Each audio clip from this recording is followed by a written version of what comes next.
Why, hey there, everybody, and welcome back to the Will Wisdom Interviews. I have a special guest today.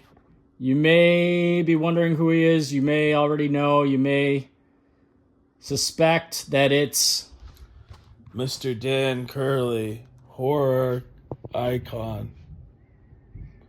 So, Dan.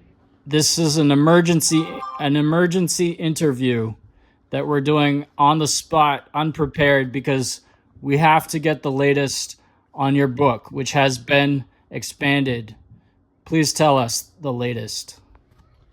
yeah, for well over a week I've been feeling sick, and I've been sick, and it's been a very hard thing to get back to my writing. I tried writing different short stories, but they were just drafts that I couldn't finish because I was too weak. But I was able to last night. I think I'm making some progress, and I might be on the mend because I finished another chapter of the Middlesex Murders, chapter 29, and this is a very action-packed, entertaining episode, and I thought a lot about it, and this was something that took a while for me to come up with, because Sarah Mueller, I think, it changed with our previous interviews where I told you who the scream queen, or who the final girl was, and I think after this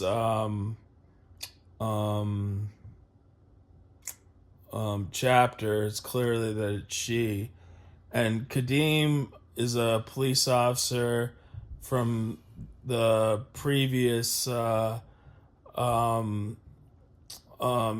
encounter with Sarah, and they became boyfriend, girlfriend, but now he had a drinking problem and it got worse, and he got demoted from a police officer to a security guard, and he was drinking, and Sarah wanted to get him away from drinking. Like, Sarah enjoyed drinking herself, but he was just drinking way too much, and he could be doing some serious damage to his body. And when Sarah finds out that Rita and Pat had just got killed that night, she realizes that the killer's going to be coming for her, and she really needs Kateem to help protect her, and because she knows that she's probably next up.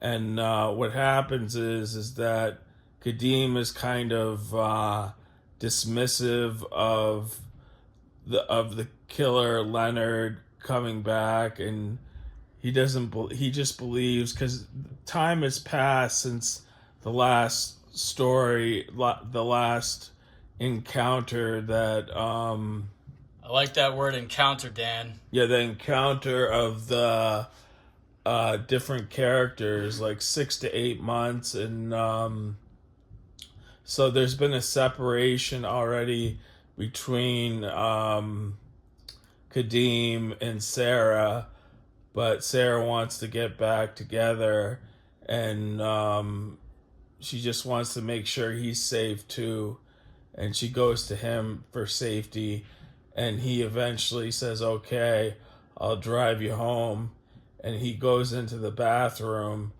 to take a leak, and the bartender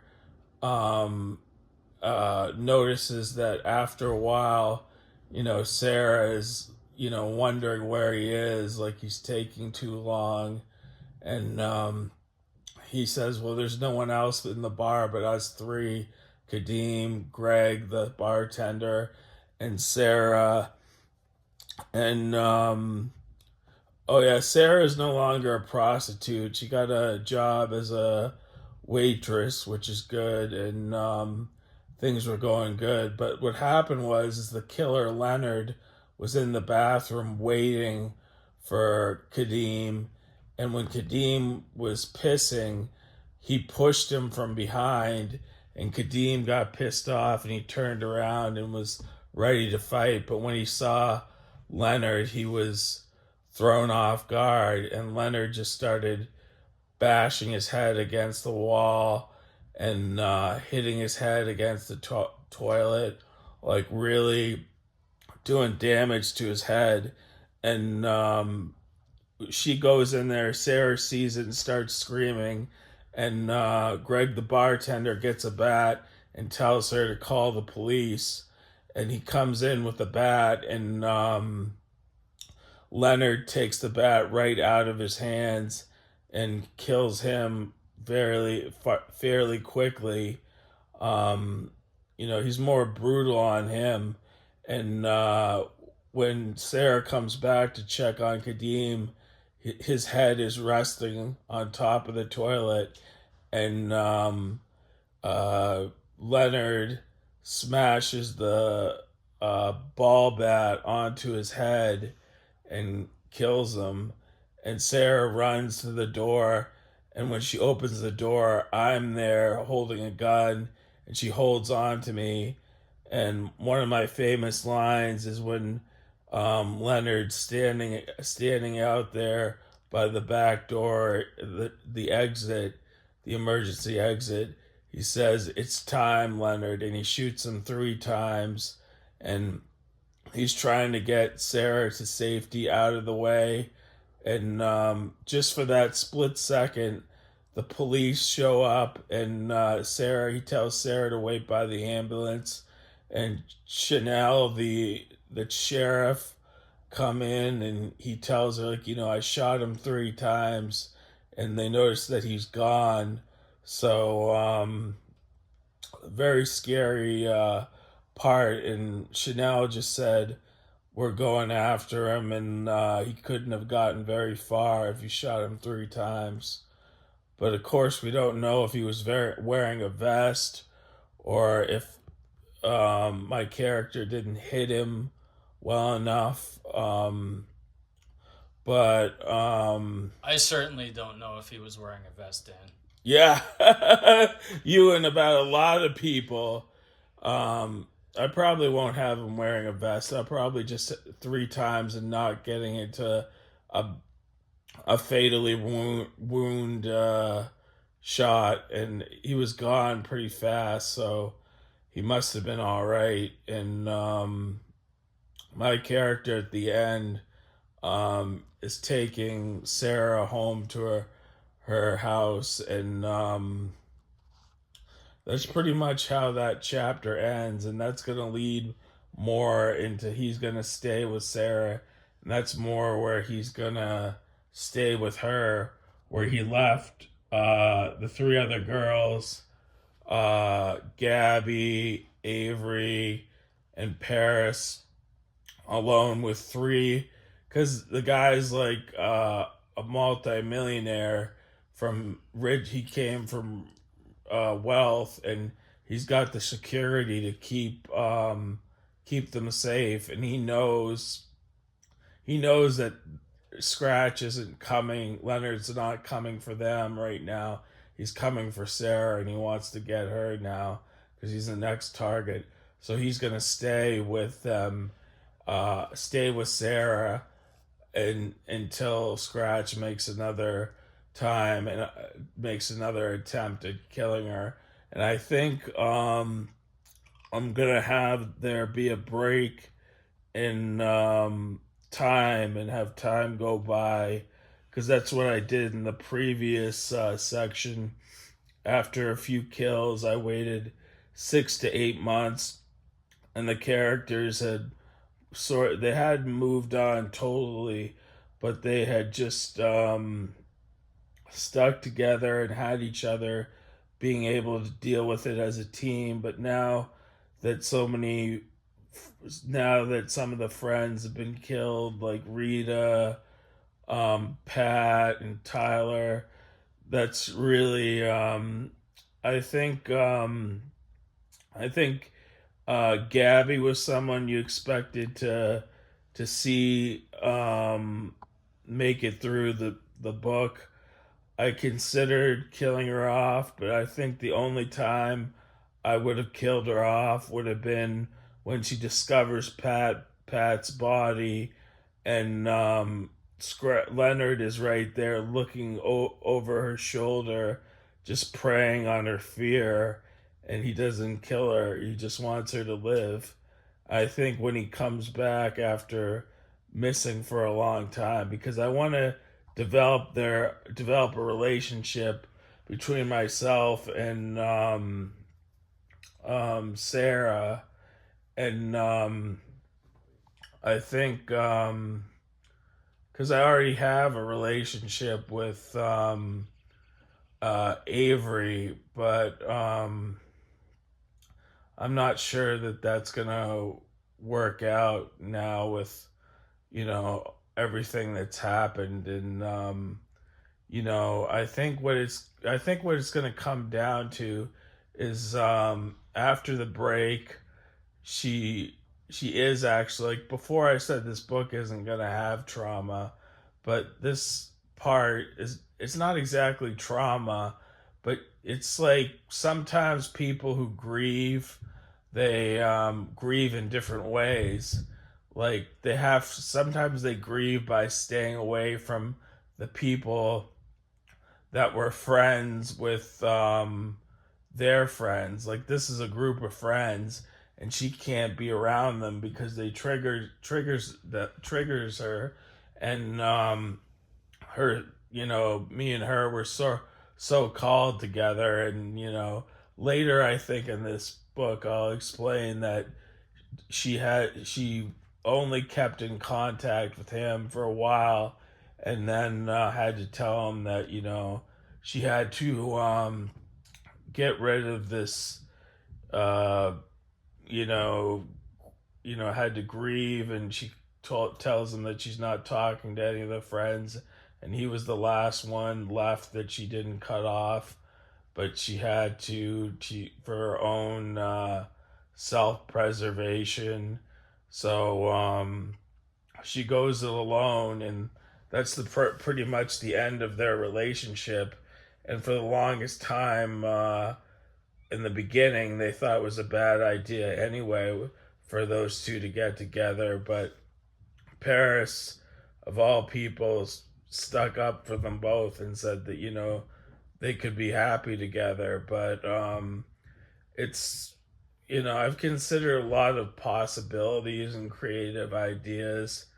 Originally, I was gonna have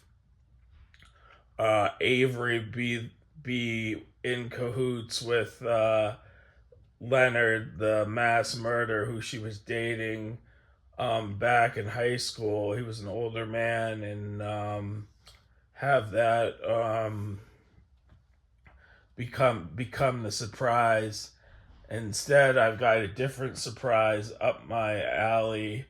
But I think I just have to go with the flow. Like I wanted to kill Gabby off, but I just thought it was too much at the time, because we go from killing one person off in Tyler, and to have one section where two die, that's kind of a lot. To have three die would be, too much. And what I like about this book is that so far the survivors are not always, they're like new people in the spotlight. Like if you're Rita or Gabby, you're always gonna be in it, at least till the end. And live or die, you're the main person in it. But this is giving other people opportunities, like Paris has been in many of my books, but a lot of the time she plays the killer or is the surprise, because I just think of her as such a nice person, and she comes across as like an angel in the story. That the only way you could possibly have someone become the killer and not to be shocked and to be heartbroken is to have her be in cahoots with the killer. But many times, many books I've had her be the final girl. So, and I haven't had Sarah be the final girl in a long time. I don't think I've ever had her as a final girl. So she's the one that's showing the most interest and the most excited in it, excitement about it. So I don't want to let her down. So if it comes down to it, I'm pretty sure Sarah is the only one that is a sure bet that will be walking out at the end. That's about all I have to say, Will, about that. Thank you, Dan. That was incredible. It sounds like, well, in regard to the killings and violence, the smashing of heads, the heads resting on toilets, it sounds like a lot of emotion, a lot of, I don't know, a lot of tension came out in this recent couple of chapters. What would you say?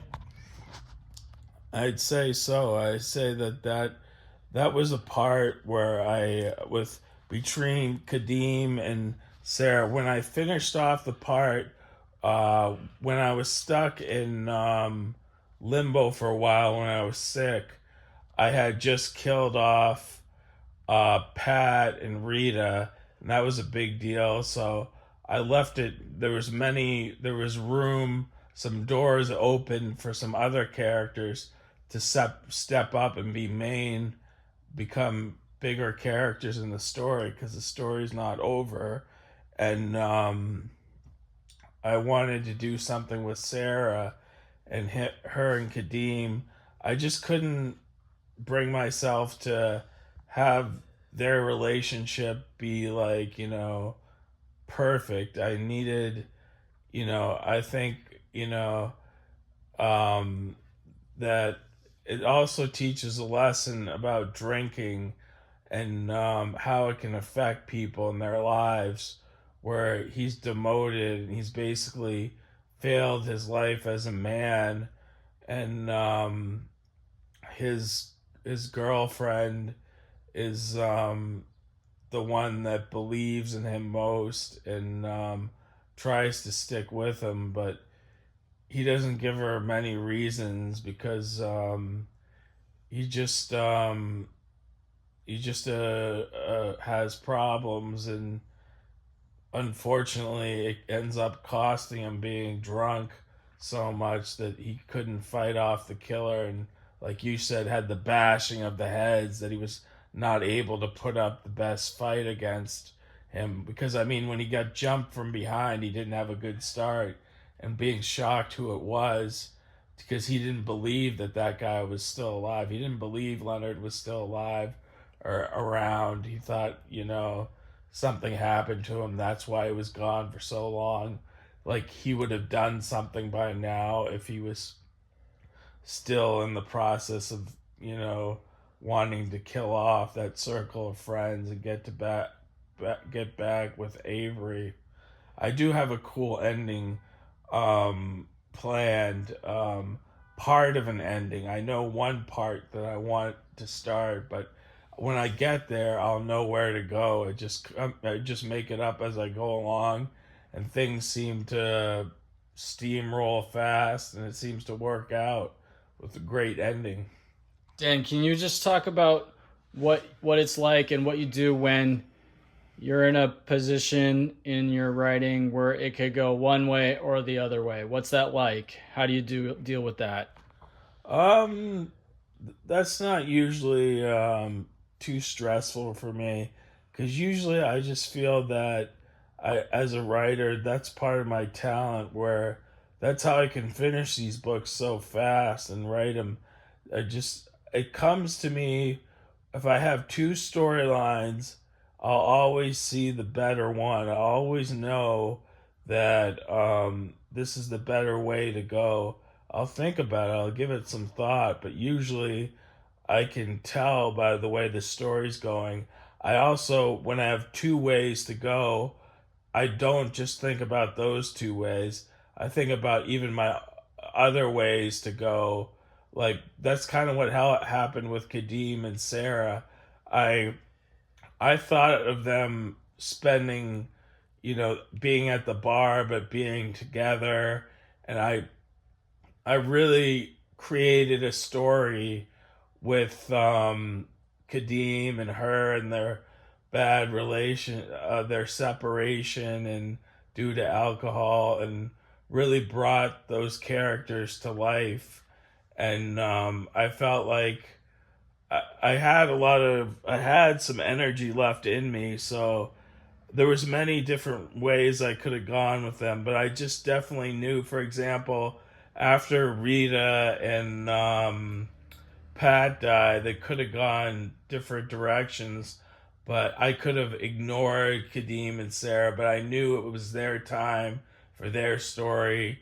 And Kadeem's someone in my story that hasn't been he's been in them for about 10 years now, and he usually doesn't get killed off. I think this might be the first time he gets killed off. So, with all my loyal readers that have read over the years, I think they'll be a little bit shocked about this one where people are starting to get knocked off that usually aren't. So, that makes it seem new and fresh to them. And also could, get people mad because they like those characters, or that some of the friends that are in the story have friends that say they don't like that I killed off our friend. And but it's all just, it shouldn't bother anyone because it's all work of fiction in the end. So Dan, can you remind our listeners, just put in a word of where they can find your writing on the internet? yeah, you can find my writing at Will Wisdom's interviews on YouTube. He has a link there, I believe. And I usually have a link. I usually have links to email people the start of the chapters, and I usually the website you're looking for is www.curlymania.wordpress.com. That's all you have to put in. Again, it's www.curlymania, L-E-Y. It's an L-E-Y, not L-Y. It's an L-E-Y. Then the word mania, MANIA.com. Thank you, Dan.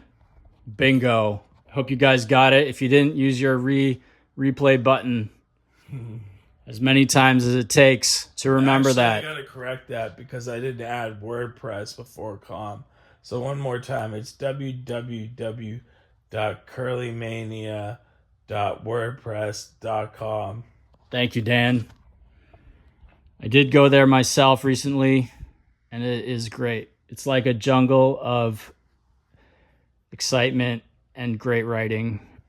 The dialogue is you feel like you're there in the room. It's real, real people, except they're fictional, but otherwise they're real. They seem real. Yeah. Well, it's somewhat based on certain things in reality, right? Well, or what would you say? I would say it's more fiction, but I mean, when it comes down to all my friends, they're all good people. Like Kadeem's not an alcoholic. He's a great family man and works hard and gets along with his wife very well. And, through the pandemic and stuff, being both of them working at home and, that can be stressful, but, he's just a great guy, one of those great guys. And, in Paris, she's kind of like herself, not just fictional, because she's just a really nice person, very sweet, very beautiful. I can think of who else. That's good, Dan. But yeah. Oh, but never mind. I'll shut up now. Keep going. Well, I'll just tell you a little bit more about the character. Sarah is a big horror movie fan, so she likes being in it, and she probably wouldn't care if I killed her off or not. Just being on the story is enough for her. But I posted a thing on my Facebook where I said, anyone could go. I said Sarah could just be a cameo, could either be a cameo, small part, or she could be a bigger part of the story. And, I said that to those people, I'll give them a hint. And I said, I like Sarah. So I think Sarah liked that. And I think she knew that meant that she was going to have a bigger role. And, that this is one of her first major ones, um, being the main star in it. Wow, Dan. One thing also I want to mention is it's never I should try and find this in the story. Sometimes it's better not to explain because, like I told you, there was a group of friends that was friends with Avery, and Avery was the one that dated the older man who was a mass murderer, who I ratted on when I saw that he had was taking bodies and burning them, and but Sarah wasn't in that. Sarah wasn't in that friendship group. She was just a prostitute who had no relation to Leonard, the killer, and it was like she just happened to be at the wrong place at the wrong time, and for some reason he has a fixation on her and killing her. I think he might remind her of somebody else that either he dated or you know there's no reason. It's more scary when there's no reason, but in this book there is a reason for at least the friends and the ex-girlfriend of Leonard. That's why he wants Avery back, because he's in love with her, and the friends are just people that he sees as a stumbling block, something in his way that he has to knock off to get to her, so he can be number one in her life and try and get her to love him again. But obviously she doesn't, because he's a mass murderer, and that's who she loved. He wasn't the man she thought he was. So it was heartbreaking for her, but she sort of soldiered on and sort of womaned up or manned up or whatever you want to say. I guess manned up is the best description, or womaned up. She was tough. Either way you want to say it, she's tough and was able to battle that, in her first year of dealing with it. But, when time goes by and the more killings go on, it starts to get to her more because it just becomes too much for her. So yeah, Sarah is definitely she's falling into place of where I want her to be, a bigger character in the story. Is she following this on it? Is she following this development? I basically I told her the scene that I'd written because I thought it was the scene, my first scene with her, where I was trying to protect her from after Kadeem was killed and after Greg the bartender was killed, and I saved her, and that was a good interaction between us two, and that was kind of a surprise too. So people think he's gonna drive her home in the next chapter and talk to her and get to know her better, and it's gonna sort of be that transition of Avery needing to go to a place without her friends and without me, and get away for a while from it as Leonard disappears again for several months. So yeah, like it's I think it's a great story. I just want it to be longer because I'm so much love these characters. It's hard to kill them off, but like Wes Craven said, you're doing horror movies. Somebody has to go, unfortunately. Thank you, Dan. We've reached the half of the hour mark. What would any other words? Anything else you want to cover today before we call it a day?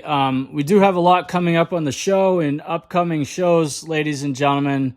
Dan Curley's birthday is later this month, April. We're going to talk about that and do some things related to that and talk about his birthday month of April. We're going to talk about negatives to positives, winter to spring. And we have some other topics to cover. I don't know, Dan. What? Well, what would you like to talk about? Well, first, you got a lot of things there. Not right now, Dan. I think I need a break. I think I need a break. It went on for a long time. No. It was perfectly good, right amount of time. But maybe we should call it a day today. And I'll just ask you one thing. Do you have any questions? Like before, you wanted to ask more questions about my book, but since I've been talking for so long, that might have caused you to have trouble following me from point A to point B to point C. I don't know. I think I'm all set for now, Dan. Okay. Thanks. I'll let you know if I think of any questions. And if you listeners have any questions for Dan, please write them in the comments section. We could even have a Q&A about past writing or future writing. Yep, Dan is a very accomplished, seasoned author. Prolific author. Yeah, he's written many. How much have you written, Dan? Over 1,000 short stories. God, I made 1,000 short stories, and by 2015, when I started out in 2011, and I've been still writing those short stories up until recently, from 2015 to 2000 to recently. So I might have even more. I might have 2,000. Who knows? I haven't kept count, which probably was a mistake. But I know I wrote a lot, and I've written a lot of books, over 100. A lot of them, I had a time where I was writing children's books, which was interesting. To go from horror to children's books is, a nice, a different thing. And that's pretty cool, Dan. Yeah, I did a lot of those for a while, but then my true calling came back. I had a little throwback with the gangster novels, but then I wrote 2 of them that was considered my best writing and most popular ones for all those kids that love gangsters, like Costa. His entire room has all Scarface memorabilia with Al Pacino. When I was looking at it, he got a little offended, like I was judging him. I really wanted to say that, this is the coolest thing I've ever seen. Because I was like, I couldn't afford that. Did you explain clearly to him that it was the coolest thing you'd ever seen? Yeah. Good. Did he hear what you said? I think so, hopefully. Okay. All right, good. Good. Hopefully he doesn't think you still were judging him. Yeah. In a bad way. All right, Dan. What are your all-time greatest hits? Maybe your top 3 to 5. I would say The Last Gangster, the A. Um, let's see. So many to choose from. Cinderella is definitely one. Fairy tale about a male Cinderella. Okay. And there are a lot to choose from. Probably, I forget the name of it. Wait, Children of the Night? Was No. that one? Or no, you wouldn't put that in the list? It could go, but there was one that I wrote where Katie Connors played the devil, and it was real creative, and I heard from a lot of people they liked it. I forget what it was called, but oh, I know.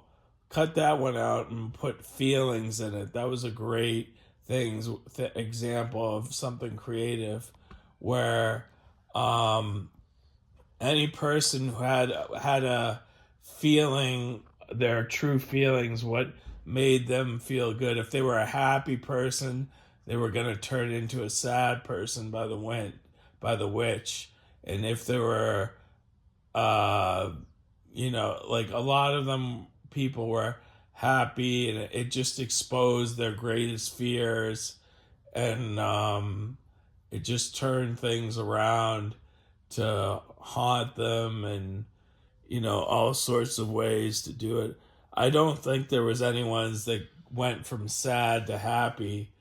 It was interesting. And the other one I would say was Julie Holland, the VCR, and that was about a girlfriend who died, that was brought back to life, and her soul was brought back to life in a VCR. So my sister, who doesn't take really like my horror writing, thought, like, she was amazed by it. She was stunned by it. She was like, "That's very creative." Okay, She sorry, said, Dan, but my initial impression is that's pretty funny. Yeah, I know, because I said it is. It ends with the VCR and him watching the sunlight come out in the beach. Okay. Okay, Dan. Well, great, Dan. Thank you. Thank you, ladies and gentlemen. This has been an emergency production by the Will Wisdom Interviews. We just had to interview Dan Curley without any further delay, on the spot. Thank you, Dan. Thank you guys for listening, and I appreciate all my fans. And if you don't like me, I still appreciate you anyway for your honesty. Wow, Dan. Thank you, everybody. Goodbye. See you later. Till next time, folks.